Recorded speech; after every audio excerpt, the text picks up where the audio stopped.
প্রতিটা মানুষেরই কিছু পছন্দের রং আছে, হয়তো সেটা কালো, লাল, নীল কিংবা সাদা। অনেকেই আবার নিজের গায়ের রঙের সাথে ম্যাচিং করে পছন্দের পোশাক পরতে ভালোবাসেন। তবে কোন রংটি গায়ের রঙের সাথে বেশি মানাবে কিংবা কেমন রঙের পোশাক গায়ে জড়াবেন তা অনেকেই জানেন না। একটা সুন্দর রঙের ড্রেস যেমন সৌন্দর্য ফুটিয়ে তুলতে পারে, তেমনি ভুল রঙের পোশাক আপনার সৌন্দর্যকে করতে পারে ম্লান। গায়ের রঙের সাথে সঠিক রঙের পোশাক নির্বাচনে স্কিন টোন, চুল এবং চোখের রং ব্যবহার করে জানতে পারবেন আপনি ওয়ার্ম, কুল কিংবা নিউট্রাল টোনের।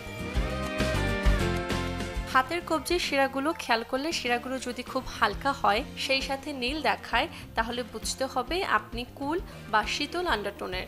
আর যদি শিরাগুলো সবুজ দেখায়, তাহলে আপনার আন্ডারটোন ওয়ার্ম বা উষ্ণ। কুল আন্ডারটোনের যারা, তারা ওয়ার্ম টোনের তুলনায় সানবার্ন হয় বেশি। কুল আন্ডারটোনের হলে উজ্জ্বল নীল, পার্পল, সবুজ, হলুদ রং, cool grey, sea blue, sea green রঙের পোশাক গায়ে মানায় বেশি। ওয়ার্ম আন্ডারটোনের হলে কমলা, হলুদ, হালকা তামাটে এবং অফ হোয়াইট রঙের পোশাক ভালো মানাবে। তবে কুল আন্ডারটোনের তুলনায় ওয়ার্ম আন্ডারটোন সূর্যের আলোতে সানবার্ন হয় কম।